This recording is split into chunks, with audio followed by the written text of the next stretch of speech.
Hi, and welcome to the second quarter market update. My name is Jason Gunkel, and I lead our investment team here at Severson Strachey. The stock market roller coaster continued in the second quarter, but luckily the market was on the climb instead of on the fall. In fact, from February 19th to March 23rd, the stock market declined about 34%. However, from March 23rd to June 30th, the market increased by about 38%. The market had its best quarter in about 20 years. The S&P 500 is now down about 3.5% on the year, but there's much dispersion across different areas of the market. Sectors such as energy and financials have struggled mightily this year. However, other sectors such as technology and consumer discretionary goods have fared much better. Technology companies have benefited from more people working remotely, and consumer discretionary companies include home improvement stores, as well as Amazon, who have done quite well as the economy has been shut down.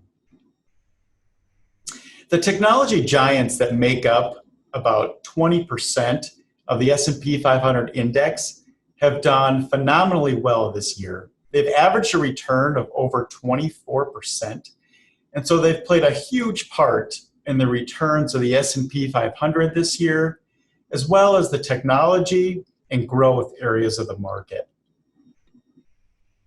While the volatility in the stock market continued in the second quarter, investors seem to focus more on the positives, with the gradual reopening of the economy and the stimulus measures by the Federal Reserve and government.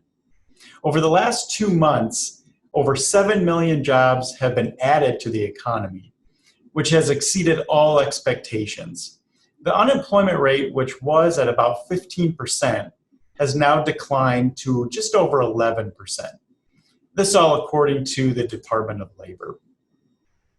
The quicker than expected recovery of the jobs market has given more hope that we could have a V-shaped recovery where the economy rebounds to its previous levels sometime in the second half of the year. However, the increase in COVID-19 cases in parts of the U.S.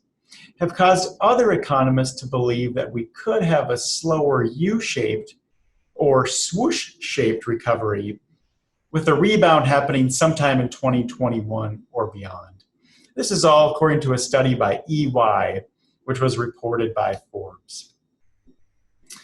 The volatility in the market has caused some investors to panic and flee the stock market entirely. There was a shocking report put out by LPL Financial that said nearly a third of all investors over 65 years old sold all of their stock holdings sometime between February and May. This research also showed that investors have moved to cash at a record pace. The second quarter saw the largest 3-month increase in money market assets ever. We have stressed the importance of staying invested in the market and not panicking during market drops. Moving to cash is usually the worst move that an investor can make because they will almost certainly miss out when the stock market rebounds. For example, after the S&P 500 reached its bottom this year on March 23rd, it proceeded to rebound over 17% in only the next 5 trading days. While the worst could be behind us, economic news and company earnings results will likely be grim for the remainder of the year. Certain industries such as travel, entertainment, and food service could suffer for longer. In addition, the protests occurring around the country and the upcoming presidential election add further uncertainty. With the increased volatility, we continue to advise our clients not to panic. As Warren Buffett said, be fearful when others are greedy, and greedy only when others are fearful.